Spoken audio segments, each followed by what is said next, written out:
Boa noite. Boa noite. Mais de 410 mil mortos pelo coronavírus. A CPI da Covid entra na fase de depoimentos. O primeiro a falar é o ex-ministro da Saúde, Luiz Henrique Mandetta. Mandetta diz que alertou o presidente Jair Bolsonaro sobre o colapso na saúde. E que o presidente contrariou recomendações da ciência. Mandetta afirma que o Planalto avaliou um decreto presidencial para incluir na bula da cloroquina o tratamento contra a Covid. O depoimento de Eduardo Pazuello é adiado em 2 semanas. O ex-titular da Saúde alega que teve contato com assessores infectados pelo coronavírus. Um agressor de 18 anos mata 3 crianças e 2 funcionárias de uma creche em Santa Catarina. Começa no Paraná o julgamento de Luiz Felipe Manweiler, acusado de matar a mulher em 2018. Um acidente de metrô deixa dezenas de mortos na cidade do México. O Jornal Nacional começa agora.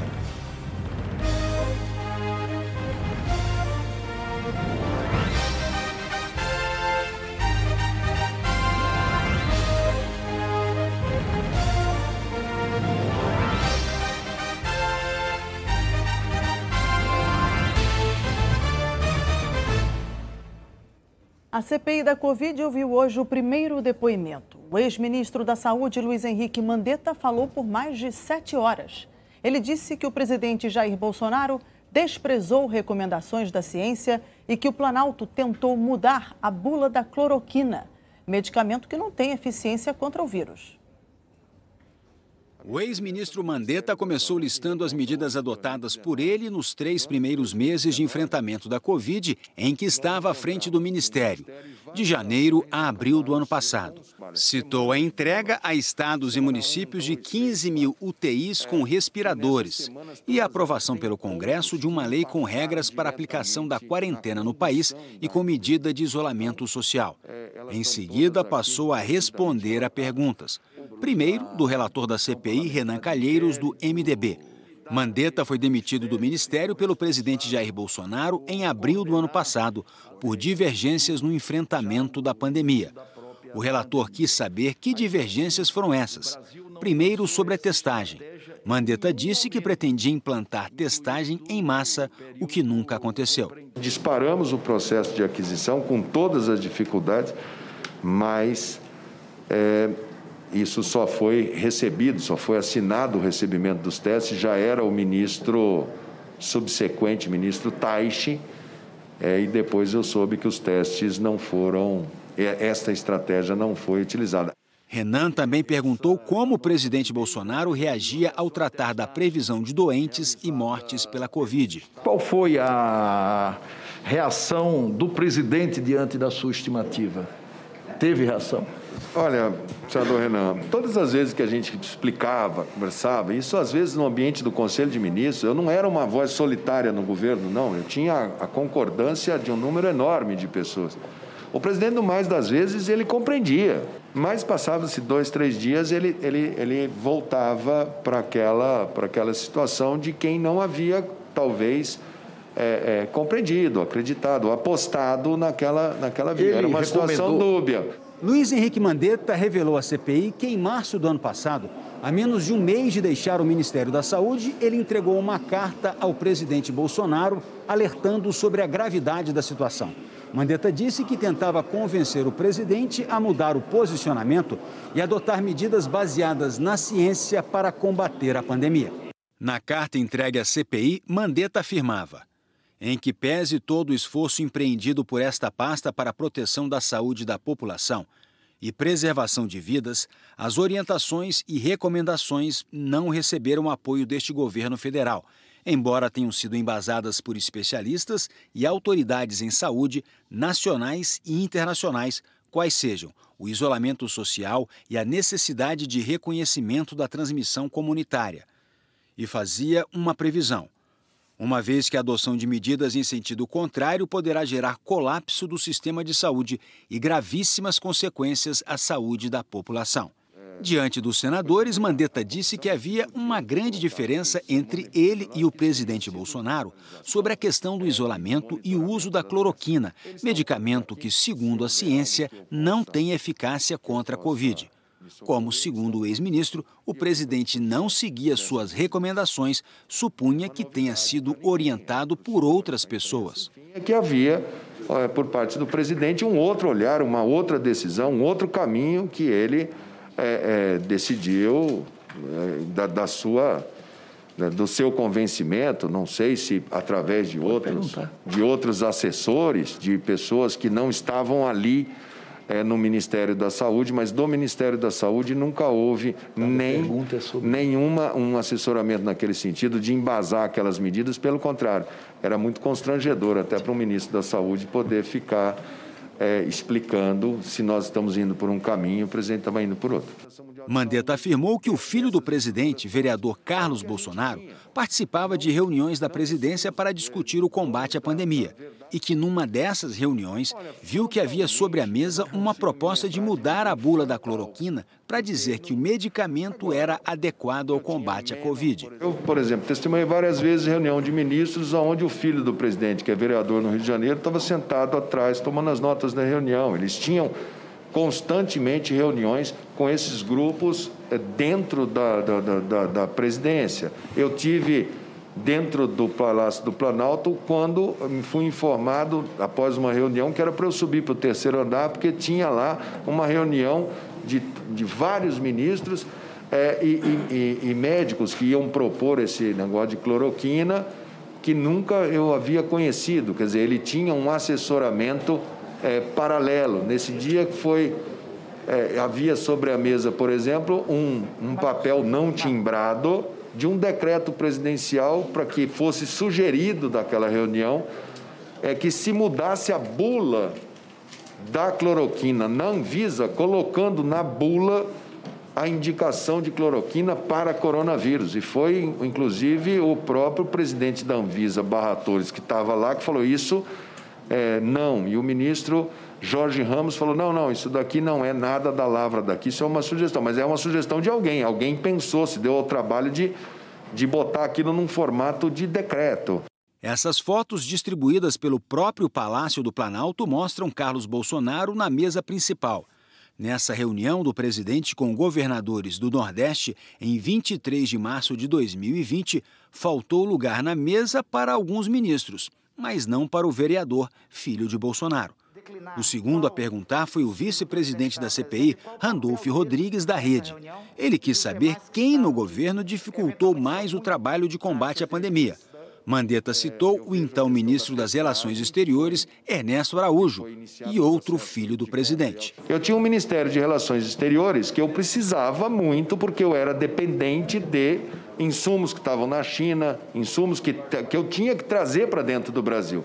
Então era mais do que necessário que nós tivéssemos um bom diálogo com a China.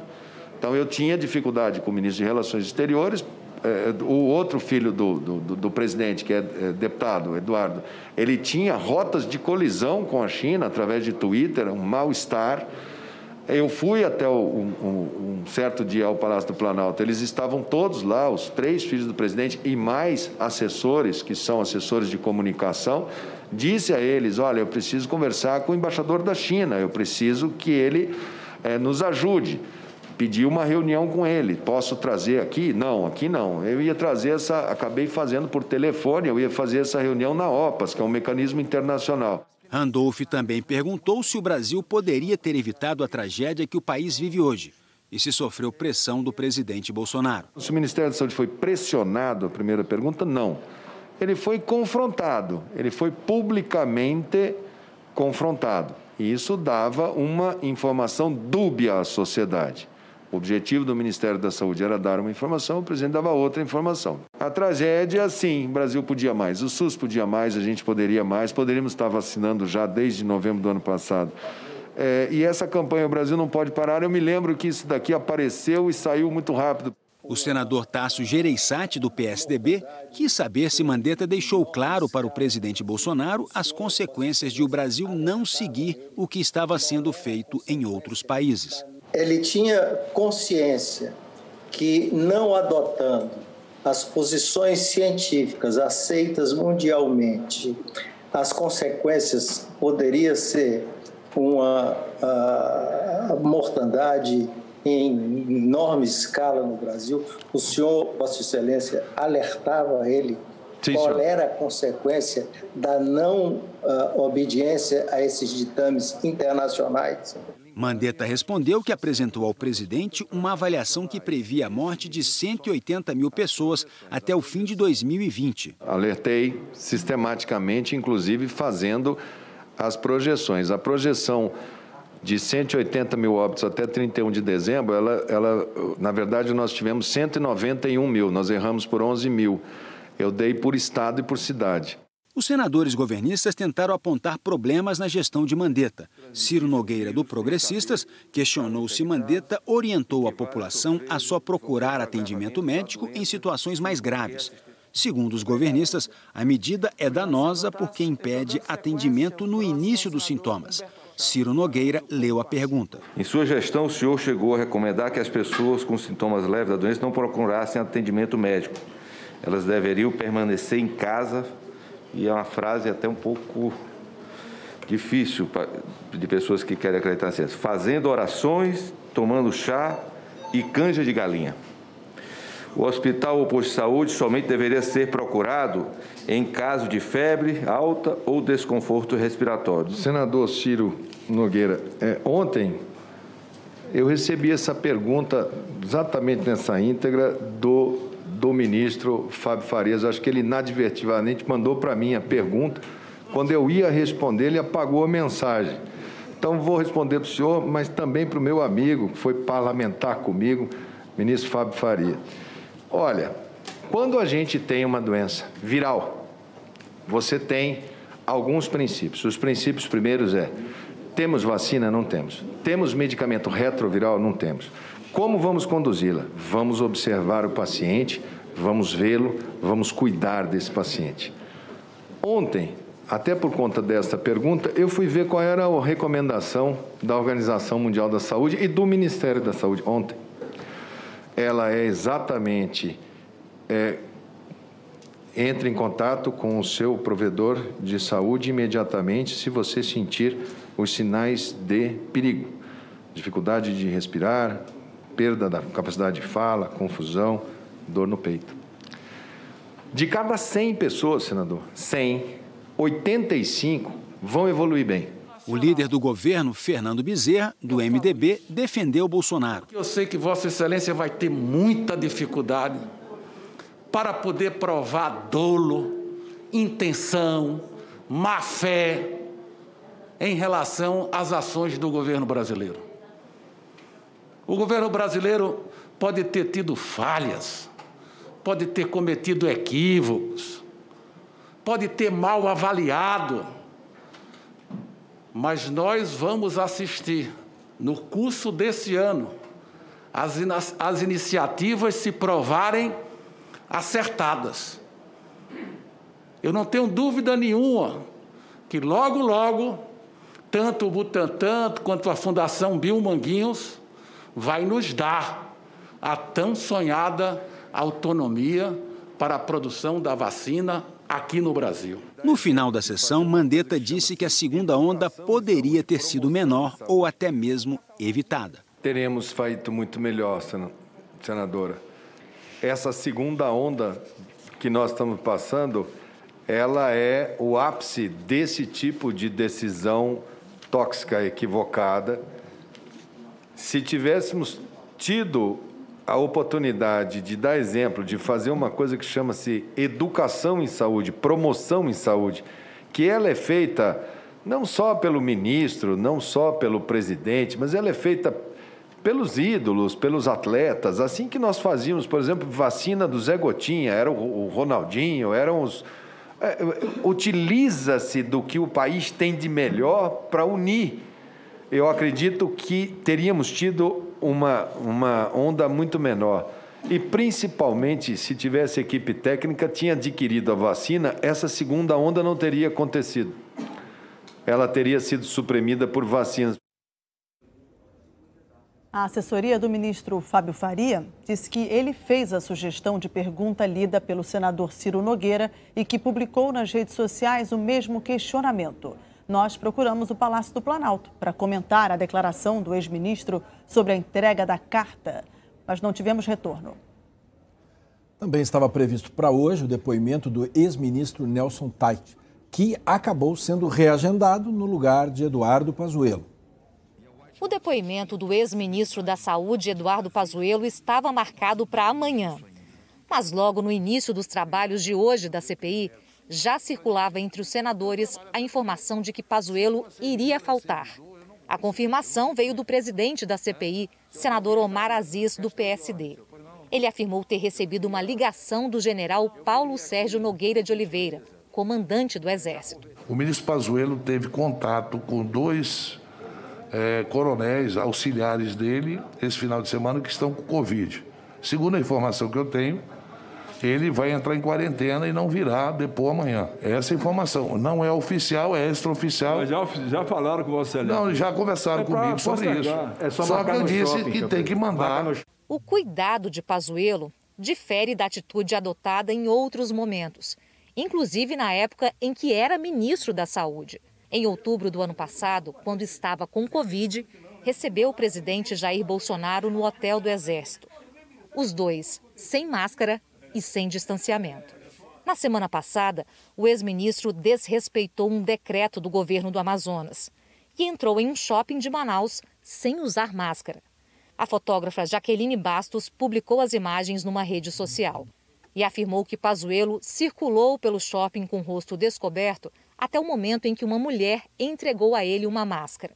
Só após as reações negativas, Pazuello disse por meio da assessoria que entrou no shopping para adquirir uma máscara nova depois que a descartável ficou inutilizada. Pediu desculpas e afirmou que o correto era não ter entrado no local. Durante a sessão de hoje, esse episódio foi motivo de comentários entre os senadores, que criticaram a decisão de Pazuello de não comparecer amanhã. Vai ser máscara para o shopping, não pode vir para a CPI. Senadores governistas pressionaram por um depoimento virtual. Já ficou definido aqui para a comissão que poderia ser feito de forma virtual? Semi-virtual, mas tem que ser comunicado com antecedência. Senhor presidente, só para uma correção, esse plenário não decidiu autorizando depoimentos virtuais em nenhum momento.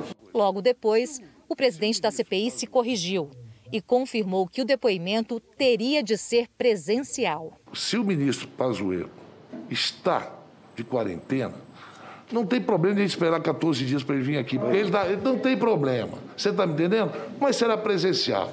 Sabe por quê? Não haverá subterfúgio na minha presidência. Então, nós vamos esperar. Eu só quero que seja comunicado, pelo comando do Exército que o ministro Pazuello teve contato.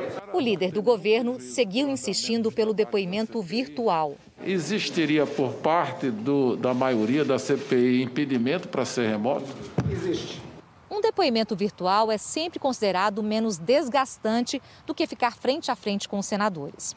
Ainda mais em uma CPI onde a oposição é maioria. E o governo acabou vencido. Horas depois, a Secretaria-Geral do Exército enviou um comunicado oficial relatando que Pazuello teve contato com 2 servidores infectados.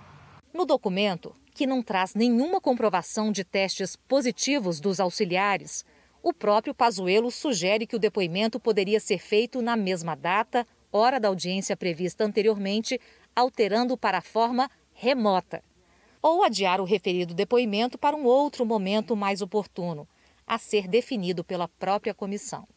E a proposta de adiar o depoimento acabou sendo aprovada pela CPI. Eu proponho que ele seja ouvido dia 19, daqui a 15 dias, aqui nesse plenário. Fica dessa forma definido. Aqueles que concordam, permaneçam como estão. Está aprovado. Pazuello é general da Ativa. Hoje ocupa um cargo na Secretaria-Geral do Exército. Entre os temas que tem a explicar na CPI está a crise do oxigênio em Manaus, a defesa do uso de medicamentos sem eficácia comprovada, como a cloroquina, e a dificuldade na compra de vacinas. Fora da CPI, ele responde a inquéritos sobre esses assuntos. Amanhã, no lugar de Pazuello, a CPI irá ouvir o depoimento do ex-ministro Nelson Teich, que estava marcada para hoje. Teich, que ficou menos de um mês no cargo, deve ser questionado sobre a pressão do governo para que ele defendesse o uso da cloroquina e as divergências sobre a necessidade de isolamento social, motivos que levaram à sua saída do ministério. O presidente dos Estados Unidos estabeleceu hoje uma nova meta de vacinação contra a Covid. Até 4 de julho, dia da independência do país, Joe Biden quer vacinar 70% dos adultos americanos, pelo menos com a primeira dose. 24 pessoas morreram e quase 80 ficaram feridas quando parte da composição de um metrô desabou de um elevado na Cidade do México. Eram quase 10h30 da noite na Cidade do México quando o viaduto cedeu e o metrô, com mais de uma centena de passageiros, desabou. 2 vagões ficaram pendurados na estrutura e logo depois começava um tenso trabalho de resgate. Pelo menos 79 feridos foram levados para hospitais da região. O metrô da Cidade do México é um dos maiores do mundo. Atende cerca de 4 milhões de passageiros por dia. Nas Américas, é menor só do que o metrô de Nova York. A linha 12, onde o viaduto desabou, foi inaugurada em 2012, ao custo de 2 bilhões de dólares. Logo na abertura, começaram as denúncias de corrupção, falhas no planejamento e problemas na estrutura. 17 meses depois da inauguração, a linha foi fechada para reformas, por risco de os trens descarrilarem. A linha 12 foi reaberta, mas em setembro de 2017, o México enfrentou um grande terremoto. E desde então, a preocupação com a integridade das colunas e do viaduto foi reclamação frequente dos moradores. Hoje, o presidente Manuel López Obrador prometeu uma investigação rápida, dizendo que nada vai ser escondido do povo mexicano. A ONU afirmou que policiais colombianos abriram fogo contra manifestantes e contra a equipe das Nações Unidas ontem. A proposta do governo de reforma tributária foi o estopim para o início de protestos em várias cidades na quarta-feira passada. Desde então, ao menos 18 manifestantes e um policial morreram. No domingo, o presidente Iván Duque retirou a proposta e ontem o ministro da Economia renunciou. Mesmo assim, os protestos continuavam até a tarde de hoje. O ministro da Defesa afirma que vândalos financiados por criminosos se infiltraram nas manifestações. A seguir, um agressor de 18 anos mata 3 crianças e 2 funcionárias de uma creche em Santa Catarina. No Paraná, começa o julgamento de um biólogo acusado de matar a mulher em 2018.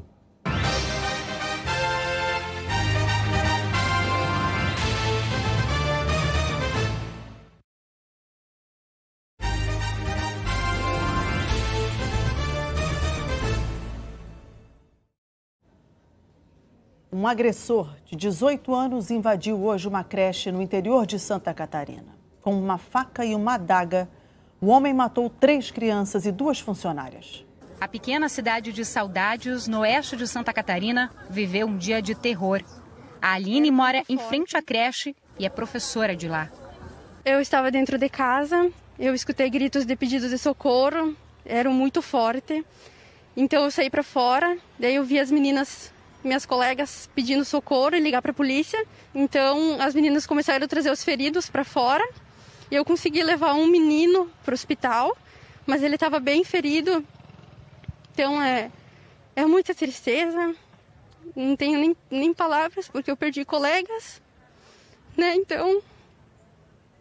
Eram 10 da manhã quando o Fabiano Kipermay, de 18 anos, chegou de bicicleta e invadiu a creche municipal armado com uma faca e uma adaga, uma espécie de espada com lâmina mais curta. A primeira pessoa que ele atacou foi a professora Kelly Adriane Aniszewski. Mesmo ferida, a professora correu para uma sala onde estavam 4 crianças e a agente educativa Mirla Renner, de 20 anos. O homem chegou até a sala e continuou os ataques, matando a professora Kelly e 3 crianças. Sara, de 1 ano e 7 meses, Anabela, de 1 ano e 8 meses e Murilo, de 1 ano e 9 meses. A agente educativa Mirla ainda foi socorrida, mas não resistiu.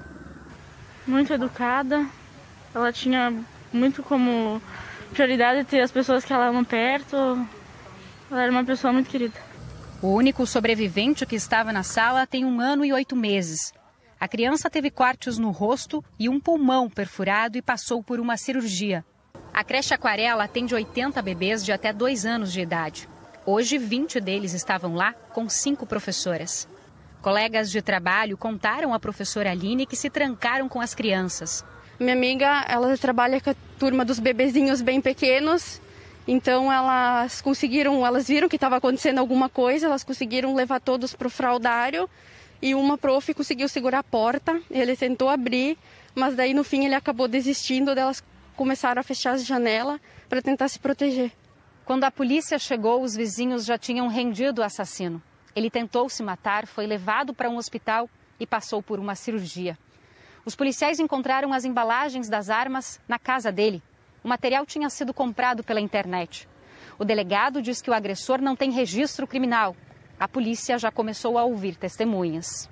A materialidade está clara, né? O crime está claro, o que aconteceu, a autoria está clara. A única coisa que a gente não tem é exatamente o motivo que o levou a fazer isso. O motivo, de qualquer forma, ele é um motivo torpe, né? E começou hoje no Paraná o julgamento do biólogo acusado pelo Ministério Público de matar a mulher e atirar o corpo do prédio. Na chegada ao fórum, a defesa tentou esconder o rosto de Luiz Felipe Manweiler.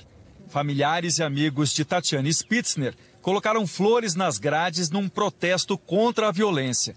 Por causa da pandemia, o juiz restringiu o acesso à sala do julgamento. A imprensa não pôde fazer imagens. O caso de feminicídio será julgado por 7 homens, que foram sorteados no começo da audiência.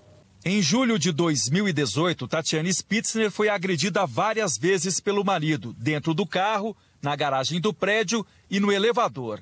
O Ministério Público afirma que depois, Luiz Felipe asfixiou, matou Tatiane e jogou o corpo dela da sacada do apartamento onde moravam no 4º andar.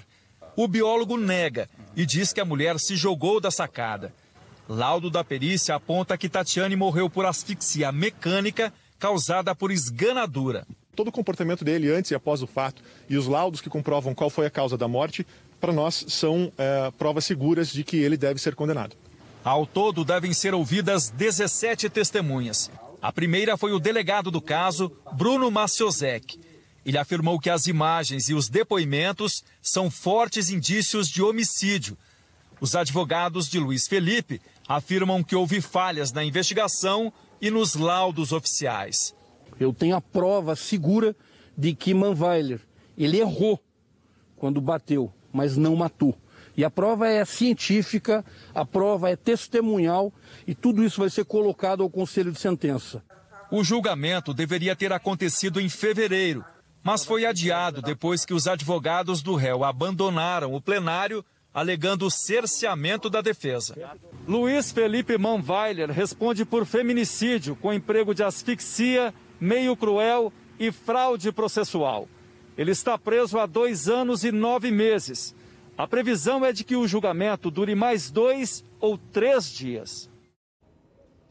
A Polícia do Rio deu detalhes hoje da investigação que responsabilizou o vereador Jairinho e a mulher Monique Medeiros pelo assassinato do filho dela, Henri Borel. A polícia apresentou o resultado da investigação sobre a morte do menino Henri Borel.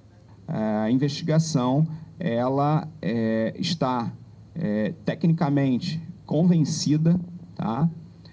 Baseada em robustos elementos probatórios da responsabilidade pela morte do menino Henri, do vereador Dr. Jairinho e da mãe da criança, a senhora Monique, devido à sua omissão. Ela, como mãe, agente garantidora, tinha o dever legal de proteger o seu filho.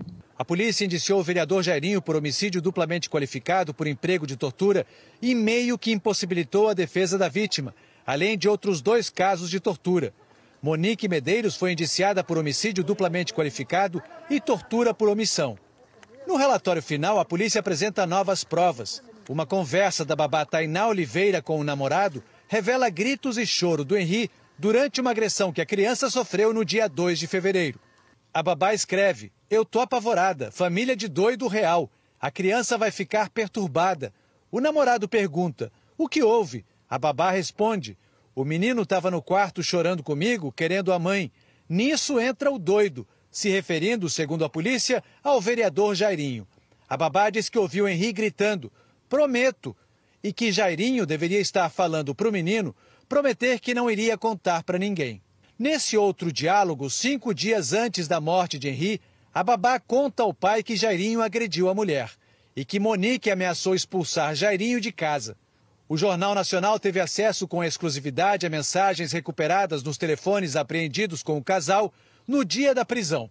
As conversas mostram que eles estavam preocupados em serem rastreados. Monique diz: eu acho que o Insta mostra a localização, se referindo a uma rede social.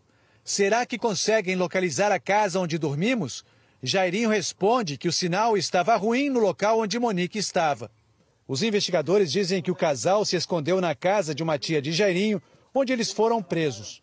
Depois da prisão, Monique e Jairinho passaram a ter advogados diferentes. A mãe de Henri mudou a versão apresentada à polícia. Em cartas, ela relatou que sofria agressões do vereador, mas continuou dizendo que nunca viu Jairinho batendo em Henri e pediu para ser ouvida novamente. A polícia afirma que, apesar de Monique dizer que era manipulada, havia sintonia total entre ela e Jairinho após o crime. A conclusão do inquérito é que o Henri era submetido a uma rotina de agressões e a mãe dele sabia que o filho era agredido pelo padrasto e não tomou nenhuma medida para protegê-lo. O delegado disse que Monique mentiu para a polícia e considerou desnecessário um novo depoimento. Em relação a esse argumento de calar a Monique, isso é um argumento absolutamente descabido. Em primeiro lugar, porque nós temos que considerar que ela foi devidamente ouvida na qualidade de investigada por horas em sede policial. Primeiro aspecto. Em segundo lugar, porque por lei ela terá 2 oportunidades para se manifestar em juízo. Então, nós temos que lembrar que a única pessoa que foi calada nessa situação toda foi o Henri. Ele foi calado. Ele pediu ajuda e ele não foi ouvido. A defesa de Jairinho diz que vai se manifestar após o Ministério Público oferecer a denúncia. A defesa de Monique Medeiros disse em nota que o inquérito foi concluído prematuramente, com erros investigativos, que várias pessoas puderam mudar seus relatos e que Monique não teve igual direito, e reafirmou a inocência da mãe de Henri. O prefeito licenciado de São Paulo, Bruno Covas, do PSDB, saiu hoje da UTI e foi para uma unidade de terapia semi-intensiva. Bruno Covas publicou hoje uma foto com o filho numa rede social. Ontem, a equipe médica controlou um sangramento descoberto numa endoscopia. O prefeito respira sem ajuda de aparelhos. Ele se internou no domingo porque sentia náuseas e cansaço. Não há previsão de alta nem de retomada das sessões de quimioterapia e imunoterapia. O estado de saúde do ator e humorista Paulo Gustavo piorou nas últimas horas. Em nota, a equipe médica diz que o quadro é irreversível, mas que ele mantém os sinais vitais. Nós vamos ao vivo até o hospital no Rio. Elter Duarte está lá. Elter, boa noite.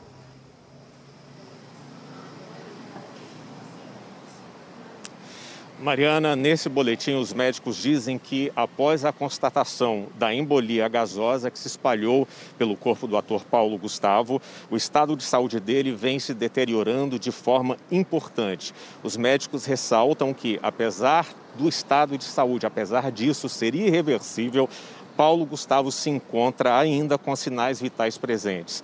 Hoje, a família dele, o pai, a mãe, a irmã, o marido, passaram toda a tarde aqui no hospital, onde há quase 2 meses o ator e humorista vem travando uma dura batalha contra as complicações provocadas pela Covid-19. No boletim de ontem, a equipe do Hospital Copa Star informou que Paulo Gustavo havia sofrido complicações graves. A notícia deixou a família, os amigos e os fãs em vigília. Paulo Gustavo chegou ao Hospital Copa Star, na zona sul do Rio, no dia 13 de março. Diagnosticado com Covid, ele tinha sintomas graves. Em 21 de março foi entubado. E nos dias seguintes, os médicos chegaram a anunciar uma evolução no quadro. Mas o ator teve complicações. O pulmão, debilitado pela Covid, foi infectado por uma bactéria. Os médicos tomaram a decisão de submetê-lo à terapia por ECMO, que funciona como um pulmão artificial. A partir do dia 3 de abril, o ator enfrentou novos procedimentos para tratar fístulas, lesões que faziam o ar vazar dos brônquios para as pleuras, as membranas que envolvem os pulmões. Ele apresentou melhoras nos dias seguintes. No domingo à tarde, Paulo Gustavo teve os sedativos reduzidos. Chegou a acordar e interagiu bem com a equipe médica e com o marido. Mas à noite houve uma piora acentuada. De acordo com o boletim médico, exames mostraram que uma nova fístula causou uma embolia gasosa disseminada, que é quando bolhas de ar entram no sistema circulatório, impedindo o fluxo de sangue. Bolhas que atingiram, inclusive, o sistema nervoso central. Olha, na nota que foi divulgada, a família do Paulo Gustavo fez questão de agradecer a todos pelo carinho e também pelas orações, não só dirigidas a Paulo Gustavo, mas também a todos que enfrentam nesse momento a batalha contra a Covid-19. Fachel, Mariana. Obrigada, Elter. Boa noite. A seguir, os números da pandemia no Brasil. A Câmara aprova o texto base do projeto que revoga a Lei de Segurança Nacional da ditadura militar.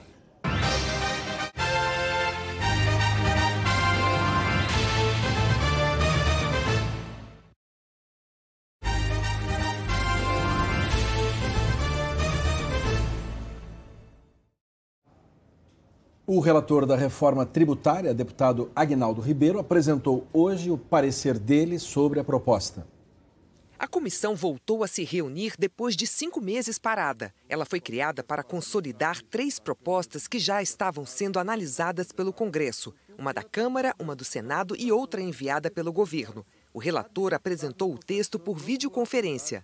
A proposta unifica 5 tributos que incidem sobre consumo: PIS, COFINS e IPI, que são cobrados pela União, ICMS recolhido pelos estados e ISS cobrado pelos municípios. E cria um imposto único, o IBS, Imposto sobre Bens e Serviços. Pela proposta, o IBS vai incidir sobre qualquer operação com bem, material ou imaterial ou serviço, e a tributação será feita no local onde o bem ou serviço for consumido, ou seja, no destino.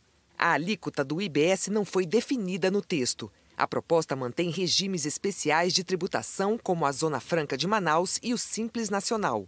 E prevê a criação de um imposto seletivo, que seria cobrado para desestimular o consumo de alguns produtos, como cigarros e bebidas alcoólicas.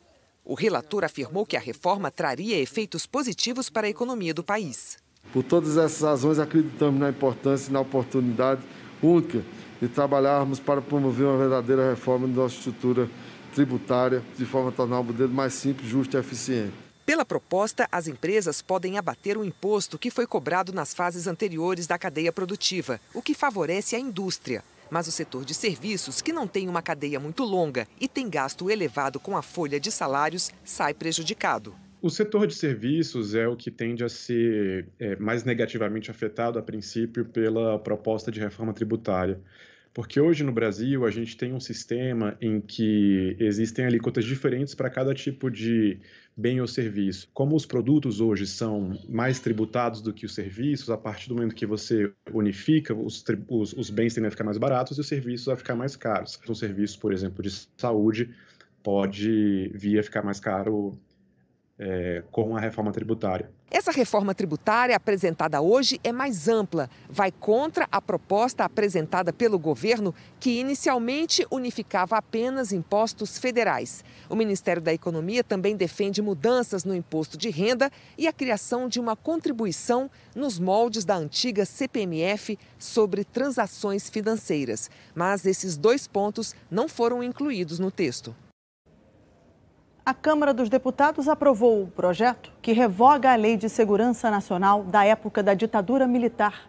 O repórter Vladimir Neto acompanha os trabalhos no Congresso. Boa noite, Vladimir.